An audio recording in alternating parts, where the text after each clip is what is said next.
Welcome to today's deep dive. I'm your host, and I'm joined, as always, by our resident expert. We've got a really great one for you today. Hi, everyone. Yeah, I'm really excited to get into this topic. It's a fun one. It is, because today we are looking at something that, while on the surface it might seem incredibly simple, we're talking about a single, solitary piece of paper. Just one ancient page. Exactly, just one page, but it holds this massive historical footprint. So our mission for this deep dive is to trace the incredible journey of this specific artifact. Right. We're going to explore how a really gritty, intensely practical medical guide from ancient Rome somehow transformed over the course of like 1,000 years into a luxurious gold-leafed piece of high art in 13th century Iraq. And eventually ended up sitting in an archive in New York City. Which is wild. And to guide our discussion today, we are relying on a deeply researched Wikipedia article that details a specific artwork. It's known as Physician Preparing an Elixir. So we have all the sources, the historical context, and the visual breakdowns ready for you. And setting the stage for this, we should note for everyone listening that we aren't just engaging in a standard art critique today. No, definitely not. This is fundamentally a story about the ultimate telephone game of human knowledge. It demonstrates how information is passed down over millennia, how it adapts to entirely new cultures, and, how the physical medium carrying that knowledge can completely rewrite its cultural meaning along the way. Okay, let's unpack this. Because to fully grasp the significance of this one piece of paper, we have to rewind the clock to the very blueprint of ancient medicine. Right back to the 1st century. Yeah, the 1st century. We are starting with a man named Dioscorides. He was a Greek physician born around 40 AD, and his career path placed him in what has to be one of the most demanding logistical environments of the ancient world. He was traveling with the Roman Emperor Nero's army. Exactly. And if you picture the reality of the Roman legions on the march, just think about the dust, the brutal physical exertion, the chaotic aftermath of a battle. You realize the sheer necessity of immediate functional medical care. They needed things that actually worked right then and there. Right. And amidst all that constant movement, Dioscorides was meticulously gathering botanical samples. He was compiling this highly practical health data just to keep an empire's military machine functioning. And that intense fieldwork, that didn't just disappear. It culminated in the year 70 AD when Dioscorides published his masterwork in his native Greek. De Materia Medica. Yes, De Materia Medica, or on medicinal substances. And the sheer scale of this project is what cemented its legacy. We're talking about a massive 5-volume encyclopedia. 5 volumes written in the field. Yeah, containing detailed observations on over 1,000 different medicinal substances. It was categorized, structured, and designed for utility above all else. And the specific details he included are really what made it such a game changer for medicine. Because Dioscorides didn't just list plants. He documented plant names alongside their known synonyms. Which is vital when you have an army moving across different regions. Right, because of the different local dialects. You need to know what the locals call a specific root, so you don't poison your soldiers. So he included illustrations for field identification. He detailed the specific habitats where these plants could be found, provided comprehensive botanical descriptions. He listed the exact properties, the actions, the medical uses of each drug. And crucially, he meticulously documented negative side effects. He was remarkably systematic. The text included administration and dosage recommendations, as well as precise directions on how to properly harvest, prepare, and store these materials. So they wouldn't spoil on those long campaigns. Exactly. He even detailed precise instructions on how to detect botanical adulterations. So if someone was selling you fake medicine, you'd know. That is so practical. It is. Furthermore, knowing that the Roman cavalry and supply lines relied entirely on animal labor, he integrated the veterinary uses for these drugs to treat horses and livestock. So we have this absolute encyclopedic Roman field guide, and it's born entirely out of military necessity. The dirt, the blood, the logistics. Yeah. How does it leap from the 1st century into the medieval era? Well, if we connect this to the bigger picture, De Materia Medica didn't just sit in a Roman archive collecting dust. It became the foundational source for botanical and medical knowledge across the known world. It went everywhere. Everywhere. Over the centuries, the text was translated into multiple languages. It moved from Greek into Syriac, Latin, and Arabic. It crossed the borders of changing empires and survived the rise and fall of various dynasties. And what I love is that as it traveled along those trade routes, it wasn't preserved as this static, frozen document. Not at all. Local scholars, translators, and practicing physicians were actively modifying the text.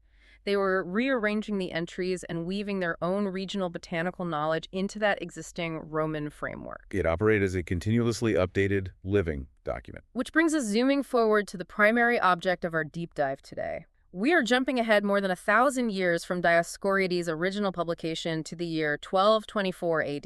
1224 AD. Yeah. And the object we are focusing on is a single paper folio from an illustrated Arabic manuscript copy of the Materia Medica. And today, this specific page resides at the Metropolitan Museum of Art in New York. Though it's rarely on public display due to its fragility. But to give you a sense of its physical presence, the folio measures 24.8 centimeters wide by 33.2 centimeters long. So picture something just a bit larger than a standard magazine page. Right, rendered on this thick, aged paper. Let's build a theater of the mind for you right now so you can clearly visualize what this 1224 AD page actually looks like. The layout is highly structured. It's split horizontally into 3 distinct sections. Very deliberate sections. Dominating the top portion, you have 2 neat lines of flowing Arabic script. Then in the middle, taking up the central visual real estate, is the beautiful miniature illustration of the physician preparing the elixir. That's the core of the piece. Yeah. And finally, at the bottom, there are 5 more lines of Arabic text. Now, the ink used for the calligraphy is a deep, rich black, but there is one brilliant formatting choice. This is a great detail. Out of all those lines of text below the image, exactly 1 line is written in a vibrant red ink. It serves as this visual anchor. It's intentionally designed to highlight a crucial piece of information for the reader immediately upon turning the page. That rubrication, the use of red ink, is a classic manuscript technique for indexing and guiding the reader's eye. Now, when art historians analyze that central middle image, they place its creation in Iraq. Specifically in the region of northern Jazeera or possibly Baghdad, right? Correct. The visual cues within the illustration corroborate this Middle Eastern origin heavily. For instance, the physician depicted in the miniature wears a traditional headscarf. And his clothing is completely different from what a Roman field medic would wear. Entirely different. His clothing is not depicted as rough or merely functional. It is incredibly colorful and highly detailed with actual gold applications. Actual gold leaf. Yes. That gold detailing serves as an immediate visual shorthand. It signals to the viewer that the figure represented is a man of significant wealth and high social status. Now, what draws my eye immediately in this illustration isn't just the physician himself, but the highly specific tools he is using. The spatial arrangement of his workspace is fascinating. It's very cluttered but deliberate. Right. He sits on a small stool, actively engaging with a mixing tool inside a medium-sized pot. And placed deliberately in front of him is this elaborate medieval contraption used for filtering the elixir. And don't forget the jug. Oh, the large, striking blue jug over on the far left of the composition. The vibrant pigments chosen for these specific items and their prominent placement within the frame, they really draw attention to the specialized equipment required for this level of medicinal preparation. The visual hierarchy of the composition conveys a very specific narrative.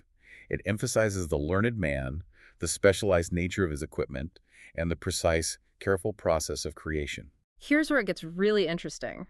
How does a delicate paper folio created in 13th century Iraq survive the centuries to end up in a museum in New York City? It is quite the journey. The Provenance reads like a map of the early 20th century art world.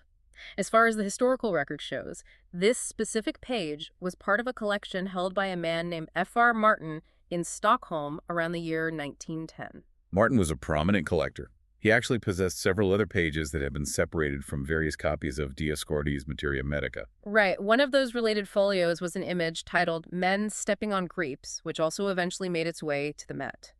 Another known page from this specific manuscript family depicts a man bitten by a rabid dog. The early 20th century saw a massive surge of interest in Islamic and Middle Eastern antiquities among European collectors. Massive money moving around. Oh, absolutely. And from Martin's collection in Stockholm, the central folio we are discussing, the physician preparing an elixir, was acquired by Georges DeMotte. Ah. Yes.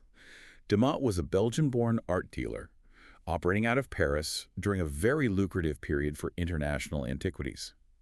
He held on to this specific page until 1913, at which point it was officially acquired by the Metropolitan Museum of Art. He's a fascinating figure. He occupies a very complex space in art history. He facilitated the transfer of many significant archaeological finds to major Western institutions, but he is largely remembered for his handling of the incredibly rare Islamic Book of Kings, the Shahnameh. The famous Persian epic, DeMotte actually dismantled that manuscript, didn't he? He did. Recognizing that he could maximize his financial return, DeMotte separated the illuminated pages of the Shahnameh and sold them individually to various international buyers. Wow. The structural integrity of the original, cohesive manuscript was completely lost in the process. While this dismantling of historical text is deeply frustrating for modern historians and preservationists, treating illuminated manuscripts as a collection of individual artworks to be broken up and sold piece by piece was a recognized practice in the art market of that era. Knowing that these manuscripts were routinely subjected to that kind of treatment makes the survival of our specific Dioscorides page even more remarkable. It really does. And what's fascinating here is the physical condition of the folio today. Let's talk about that condition. If you look closely at the digital representations provided by the museum archives, the page remains in a remarkably pristine condition considering its age. There is minimal wear and tear. It doesn't look like a book that was used every day. Exactly. You don't see the frayed edges, the deep creases, or the smudged ink that typically characterize a book subjected to constant page turning and daily handling. And that condition entirely reframes the object. I mean, Dioscorides originally wrote De Materia Medica to be a rugged, highly functional field guide for soldiers and working doctors. Mud, blood, and guts. Exactly. But this specific 1224 AD page is in an untouched state and lavishly decorated with precious gold leaf. This tells us that this particular copy of the text was not a highly circulated practical medical manual. No, it certainly wasn't being shoved into a saddlebag or referenced on a muddy battlefield. It had transitioned into a luxury item. It was likely kept secluded within high society academic circles. It was treasured as a physical object of art and a symbol of elite knowledge, rather than functioning as a daily working textbook. The pristine condition is a direct reflection of its elevated status. Furthermore, this elevation leads to a remarkable twist regarding the actual textual content. I love this twist. Because treatises like the Materia Medica were continually translated and expanded as they moved along trade routes, absorbing localized knowledge of new communities, they underwent massive structural changes. The records indicate that this particular page, the specific text and the corresponding illustration of the elixir preparation, might not even have a direct parallel in Dioscorides' original first-century Greek manuscript. The implication there is staggering. Middle Eastern scholars and physicians in the 13th century may have drafted this entirely new section based on their own advanced pharmacological practices and seamlessly integrated it into the ancient Roman framework. They updated the foundational text of ancient medicine. But they executed that update using gold paint and high-quality paper meant for the elite. The text had effectively evolved from a strictly practical set of instructions into an aesthetically refined, highly valuable cultural artifact, one that reflected the specific intellectual values and aesthetic tastes of a completely different era and geography. So what does this all mean? Why does this specific depiction of this one man on this one page hold so much weight for historians analyzing the period? To understand the weight of the image, we have to examine the societal clash subtly encoded within the painting. The clash of classes. Yes. In the 13th century Middle East, physicians were highly respected, elite members of society. They were considered deeply learned men and trusted with the health of entire communities and often attached to royal courts. Their medical expertise, however, was heavily anchored in the academic intricacies of humoral theory. Right, so a practice deeply anchored in theoretical texts and academic observation rather than physical labor. Precisely. The practice of a high-status humoral physician was largely intellectual. They diagnosed imbalances and prescribed regimens. The actual physical preparation of the medicines, the grinding of herbs, the boiling of elixirs, the manual labor, was generally left to apothecaries or specialized herbalists. Who occupied a completely different, more labor-oriented social tier. Yes, which brings us to the glaring historical contradiction hidden in plain sight within the artwork. A wealthy, high-society physician of that era, a man wearing gold-detailed clothing indicative of his elite status, would almost certainly be found indoors, operating within a scholarly, pristine academic environment. But the composition places him outdoors. He is sitting on a stool, directly engaging with the materials, physically mixing the herbs, and personally operating a medieval filtering contraption. This raises an important question. Is the figure depicted in this painting meant to represent an actual historical physician of the 13th century? Does the image instead elevate the hands-on physical work of an apothecary, dressing him in the garments of the elite? Or, as many art historians suggest, is this painting a deliberate depiction of an absolute ideal? An idealized composite of different professional virtues. Yes. It functions as an idealized representation of the ultimate medical professional for that society. It creates a figure who magically possesses the high social status, wealth, and theoretical mastery of a humoral physician, combined with the encyclopedic botanical lineage of an ancient Greece scholar. While also retaining the practical, hands-on ingenuity to personally build and operate the physical tools of an herbalist. Exactly. It merges traits that were historically separated by class and profession into one flawless archetype. I want to turn this over to you, listening right now. What stands out to you about that composite image? Think about how we continue to build these exact same romanticized hybrids today. We do it all the time. We constantly merge contradictory professional traits to create modern myths. We revere the tech visionary who supposedly possesses the ruthless business acumen of a billionaire CEO, but who also retains the grounded, hands-on authenticity of a lone programmer coding in a sparse garage. Mashing up different ideals. Yes, we merge these distinct societal roles into one perfect mythical figure. This 13th century manuscript page is performing the exact same cultural function, projecting an idealized standard of brilliance 800 years ago. It acts as a vivid snapshot of shifting societal ideals.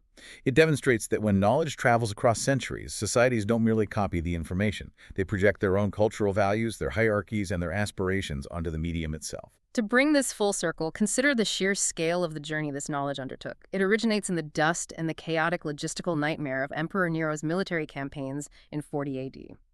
You have a man compiling practical data on roots and weeds just to keep soldiers moving. A literal survival guide. Right. And that raw data evolves over a millennium. It crosses continents, it transitions through multiple languages, and it absorbs the intellectual labor of countless scholars. Eventually, it manifests as a pristine, gold-leafed masterpiece in the 13th century Middle East. A pure luxury item reflecting elite academic ideals. Yes. It survives the fall of empires, navigates the profit-driven Parisian art markets of the early 20th century, and finally comes to rest in a climate-controlled museum archive in New York. The overarching takeaway is the realization that historical texts are not static artifacts. They are living entities. This single folio, physician preparing an elixir, captures far more than the chronological progression of ancient medicine. It captures humanity. It encapsulates the aesthetic refinements of an empire, the social elevation of the medical profession, and the eternal human desire to depict ourselves not merely as we are, but as we ideally wish to be. I want to leave you with a final thought to mull over today. We've explored how a gritty, intensely practical physical manual from the ancient world was completely transformed by a later civilization. How they took a functional guide, applied gold leaf, and elevated it into a pristine, idealized piece of high art. It's a profound shift in meaning. So if a physical manuscript survived 1,000 years to tell us this story, how will historians a millennium from now reconstruct our current era where our medical and scientific knowledge is almost entirely digital? When the physical books are largely gone. Exactly. Will a fragmented server file, a corrupted data model, or an AI hallucination create the same kind of idealized myths for the year 3000? Will future societies unearth some practical, everyday instruction manual, maybe an AI-generated stock photo of a flawlessly glowing, futuristic doctor, and place it in a digital museum? Completely misunderstanding it. Right, misunderstanding it as a sacred historical representation of our societal perfection rather than just a functional or generic image. It's really something to think about as we navigate our own era of information. Thank you for joining us on this Night Dive. We'll catch you next time.